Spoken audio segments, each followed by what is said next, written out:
What's up, homies? Welcome back to another Invincible comic book review.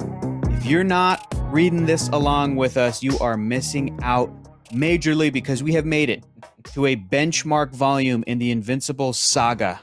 This is volume 12, Still Standing. I've read it before. Augustine's read it before. I have had nightmares about this damn volume. Like, this has traumatized and stayed with me. And I think when people talk about the brutality of Invincible, when they talk about the epicness of some of the story and the just insanity that this comic book can get to, this is the volume they're talking about. This one is one of those examples. Adam's never read it. I am dying to know. Let's just jump into it, Adam. Of these 6 issues, Adam, hit us with your overall thoughts, brother. Yeah. I was impressed by the pilot of the animated series. This volume is going to make that shit look like kindergarten. Yeah. Every time I flipped the page, it was bigger, badder, crazier, bloodier. It was like every page turn was up 10 levels. It was absolutely insane, but very fun to read. It is, God, it's so fun to read. We are all wearing black because we are all in mourning for the one, the only Rexplode. If we can have a moment, rest in peace, my friend. A moment of silence for Rexplode. There it is, right there. That's about how much he's deserved in his life. But I want to talk to Adam about this moment. Like, do you remember how quick it was? How quick? Your mic's popping again. It's okay. Just keep going. Keep going. Do I remember what? I was just re-asking the question. How about now? How about am I good? Am I good? Yeah. Ask me again. Augustine, do you remember how quick and sudden Rex's death was in the story? Because I knew it was going to be in this Invincible War issue, but it's almost like I forgot how quick it was. Well, yes. I don't remember it happening this quickly because the first read through, everything, well, even this read through, everything is just happening so fast. And Adam, I don't know if you felt that way, but like, we didn't even see when Eve got hurt. You know, she was just like all of a sudden hurt, and then we're just like, okay, Mark is just compromised all of a sudden. He's not able to save the world, and then Rex is dead. And I'm just like, what's going on here? You're jumping from mark to mark, and it's hard to pay attention. And I'm guessing that's what that's what why am I blanking on his name? Kirkman. Jeez, I'm sure that's what Kirkman wanted. Sorry, Bobby Kirks. I know you're watching.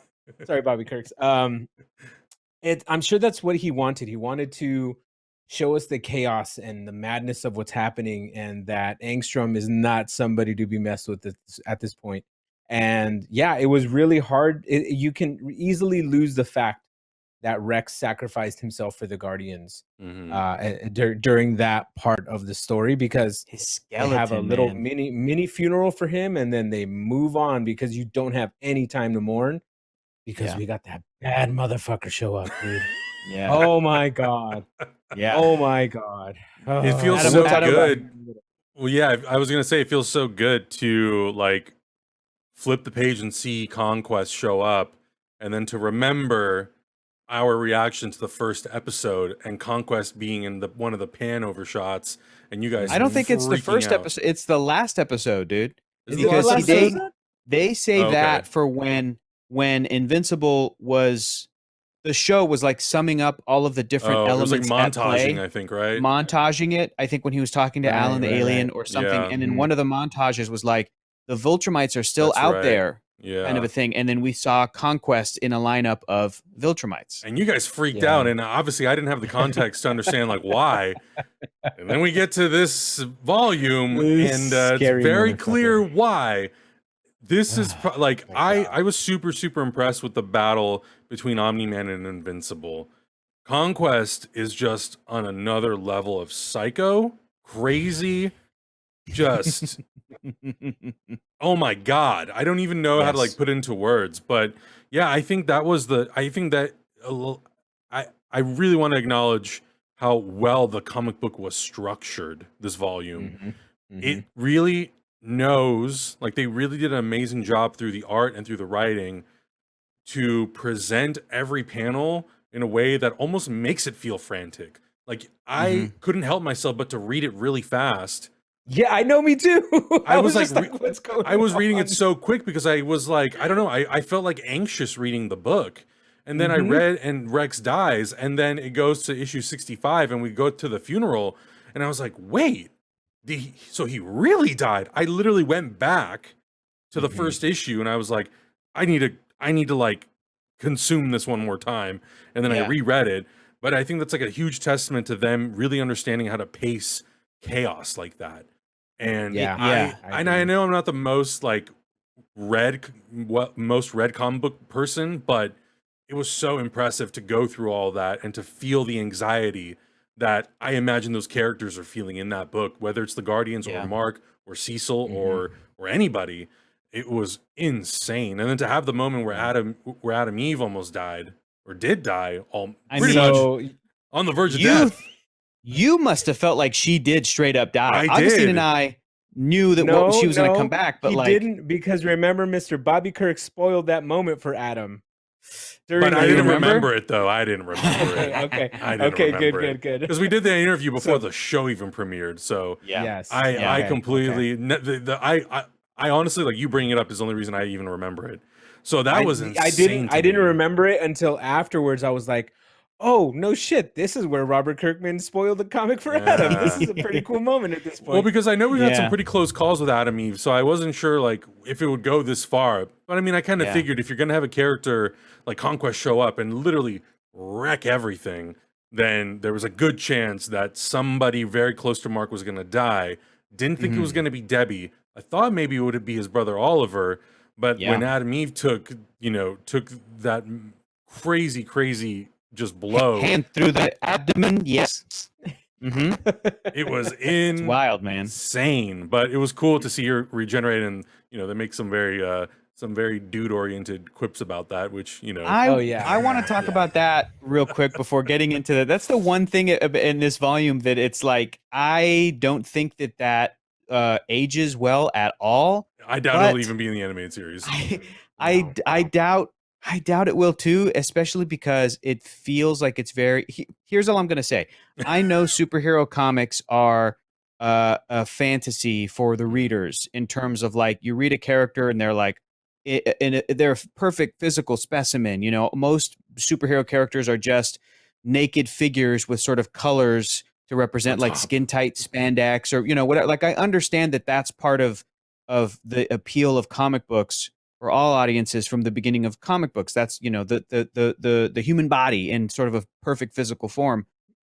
But it is unfortunate that like female characters have been kind of overly sexualized historically in comic books and stuff, and that if this was a joke or a plot point that was done by a woman writer or like a team of writers, and a woman writer was the one that was like, hey, when she reforms herself, she should make her boobs bigger, because if I were her and if I were in that position, like that's what I would do. In the same way that like that's what every woman wants, right? That's what every woman wants. Yeah. No, but some do, and that's okay. That's the tricky thing, right? It's like some do, and some men are breast men, and some men are not breast men. Like there's different. The way you worded that is just so odd. It's weird. I don't know. It's weird. Are you a breast man or not?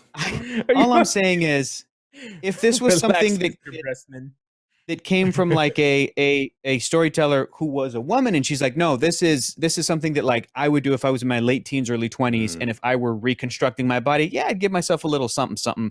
The same way that if Mark Grayson had those powers and that happened to him, he might make his muscles bigger or his pecs bigger or his dick bigger. Like those things, yes. Like when you flip the table, I can see a male character making that same sort of choice or joke or whatever. But the fact that it's like just Robert Kirkman and Ryan Otley and the other people at Sky and everything, it's a little bit like Bobby. Why is that little Mr. Kirk reference in there? What are you doing? But that's not the end. This is not the end of Eve's story including like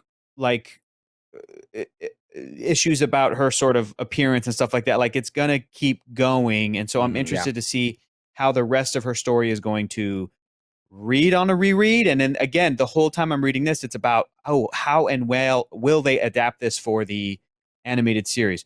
So I want to go back to the first issue, the first part. Don't think they will. I don't. Maybe they might not. I don't know. I don't know way to do it.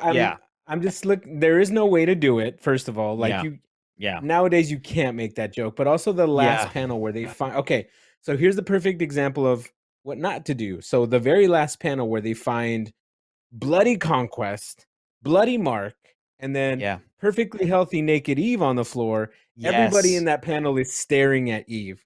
There's like so much panic happening, but they're staring at Eve, and that's not how you do this. It's definitely through the male gaze, definitely not written with any kind of like female gaze in mind. So it's just most male characters there are looking, and there's a little detail where Monster Girl is covering Robot's eyes with her hand. So as a little cheeky joke, like.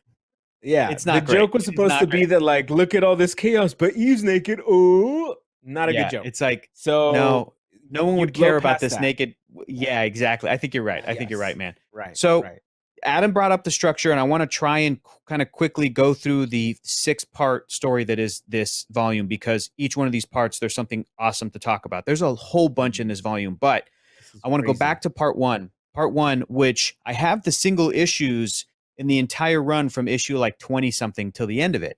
And I remember in the letters column in the back of this issue, it was a special issue, right? It was issue 60, is that Robert Kirkman specifically, he set out to do a big comic book crossover, a huge earth-shattering, game-changing event all in one issue. And I think it was his commentary for things like Civil War, Secret Invasion, Infinite Crisis, all the different things that the big two will do, and then they'll pump out a ton of tie-in issues. Oh, you got to check in what's going on with this character over here. What's going on with this character over here? And Robert Kirkman was like, I want to challenge myself and Riley, and they both did out of the park to do all of that story in one issue. And that story has Spawn, Savage Dragon, Tech Jacket, Wolfman, Brit, Cyberforce, Youngblood, Dynamo 5, God, I'm like Madman, I think is in there, like Witchblade. There's all these characters that it's like, if you're kind of vaguely familiar with Image Comics, you will probably know them. And then there's also all the tie-in characters, Capes, and all those guys that Robert has been writing too. So like, it was a thrill to see like Spawn in this. Spawn and Witchblade was rad. It's so cool. And then to have like one of the Invincible doppelgangers be like, I killed you in my universe and I'll do it again. It's like, whoa, there's a universe where an Invincible killed Spawn. That's cool. That's crazy. So all of that happening in one issue. And that was part of the reason that like it jumps around so much through time. It's chaotic, but it's also like he's able to take that whole, months long event and put it in one thing. Then the issue right after that is like the fallout of that. And it's an amazing issue. And then right at the end, Conquest shows up when Mark is like, that's not a good time, dude. Like Conquest shows up. Then part 3 is part 1 of the Conquest fight. And it's brutal. And at the end of it, it's Cecil Stedman being like, do we have the Reanimin ready? And they're like, no. And he's like, God help us all. Then the next issue. Not just Reanimin. Vince Reanimin. Yes. Of the dead bodies that were the ones that were killed. That is a recipe for disaster. Yep. And at this point, want that to happen, buddy. I'm loving the writing so much that I'm like, I agree with Cecil Stedman. Like he is doing the right thing because look at these stakes, right? This is insane. Every city on the planet was demolished. Then the next issue is the Conquest fight part 2, where Eve shows up, right? So that's I think that's part 4. And then that's the one where 4. Eve gets like killed basically. Yeah. So at this point, Adam's reading part 4 and he's like, oh my God, they just killed off Adam Eve. I got to get to part 5. Then part 5 is the finale of the Conquest fight, which is brutal to the next level, where Mark ends the fight by slamming his head repeatedly to kill Conquest. Dude, Adam Eve comes back. Insane. It's that shot of Conquest's crushed skull on the concrete was gnarly. And I was like, good. He should be dead. The thing about superhero comics is there's constantly the issues of morality and what's right and what's wrong. And when you introduce a character like Conquest, who represents the Viltrumites, I don't care if it would ruin Mark's life forever. I'm rooting for Mark to kill him. Yeah. There are some characters that I'm like, look, I think it's wrong if Batman kills. I think it's wrong if Superman kills. I think it's wrong if Spider-Man kills. But if I was Invincible and Conquest did what he did, I would kill Conquest and I would live with it. But like, geez Louise. And then the last issue, part 6, is the resolution to all of that, going to Rex's funeral. You know, it's the falling action, and then the revelation that like Conquest was barely alive, and Cecil gave Mark a fake body to look at and put him in this like triple titanium whatever so that he could learn everything he could about Viltrum. Bro.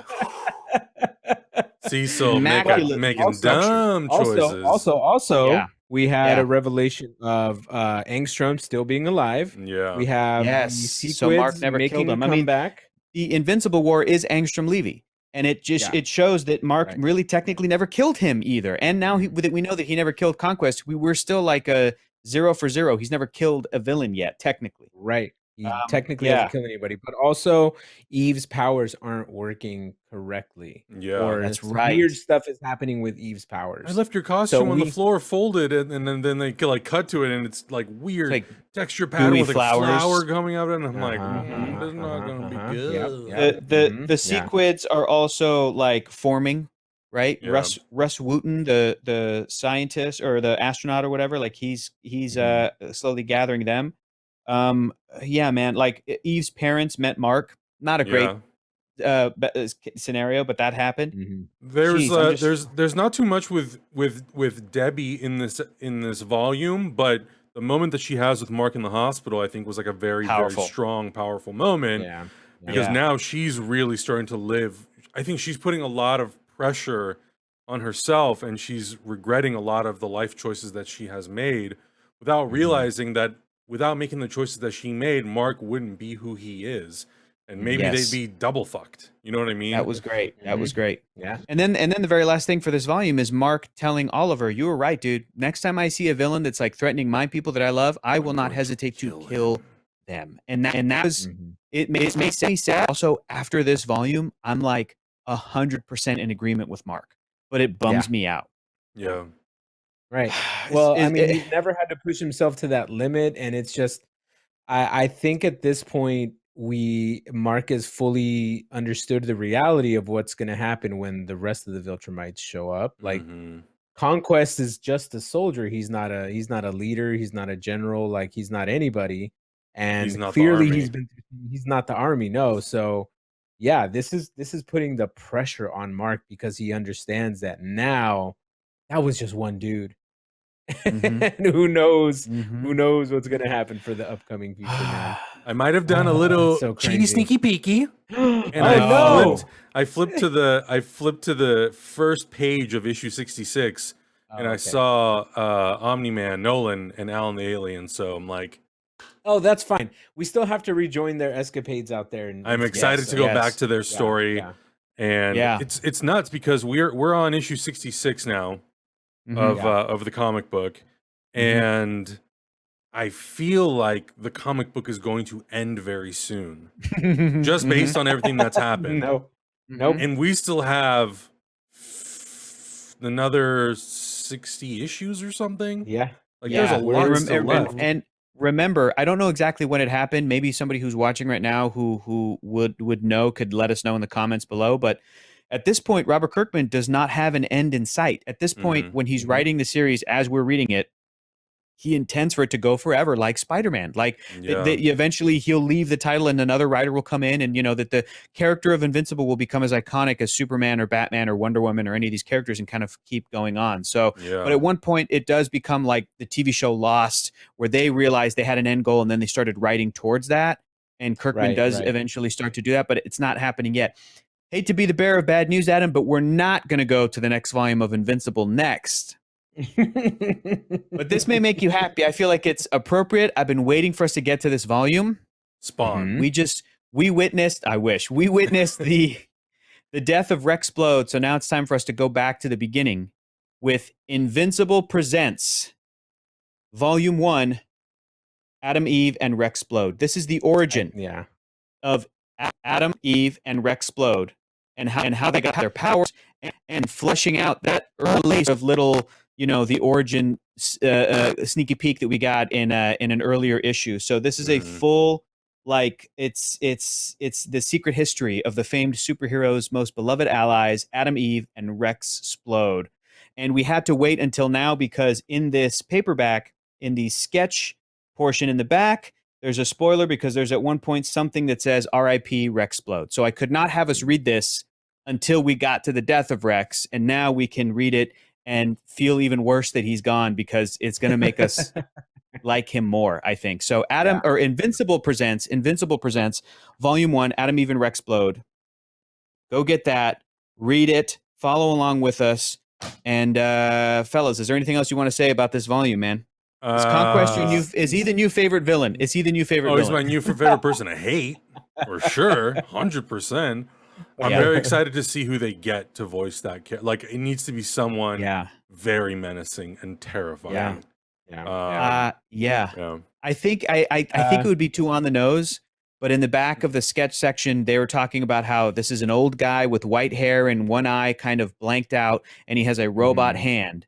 And they were like, I know it may seem like he would make us think about another cool 90s character who showed up, who was a big dude, older, with white hair, with the eye and the robot hand. They're talking about Cable from the X-Men. Cable, yeah. So, like, would it be too on the nose to have it straight up be Josh Brolin. Cable, and Thanos to, like, voice Conquest? No, it would not be too on the nose. Yeah.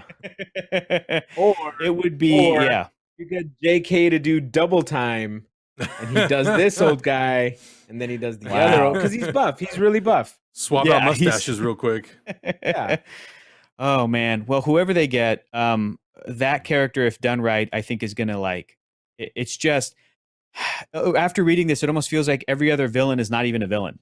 It almost feels like Angstrom Levy's not like he's a good guy compared to what Conquest did and said. And I love the design. It's such a great design. Yeah. One more time. Just masterful work from Robert Kirkman and especially Ryan Ottley. Dude, crushed it in this volume.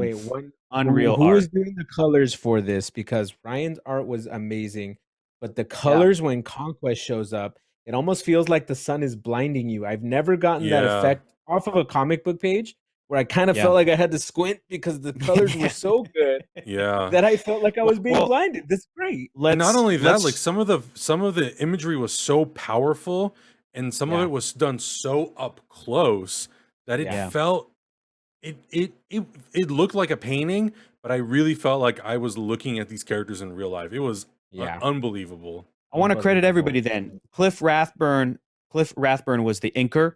Solid work. And the colorist was FCO Placencia. Letterer Russ Wooten. And of course, Cinna Grace was the editor. Original series editor was Aubrey Sitterson. And just anybody who worked on this series at Skybound, at Image, like that whole team. Thank you for shouting out the colors, Augustine. Like, yeah. Oh, colors boy. Really shine in this episode. Also, really quickly, Invincible presents Adam, Eve, and Rexplode is on Hoopla Digital for free. You guys are reading along and you don't want to buy the comic books, it's free on Hoopla. Read along with us. You literally have zero excuses. At this point, I'm just getting mad because you're not. He did the homework for you, damn it. I did the homework for you. You have zero excuses. Better see you on this next video. We'll see you guys next week. Thanks again for watching. R.I.P. Rexplode. See you in a week. Bye. Bye.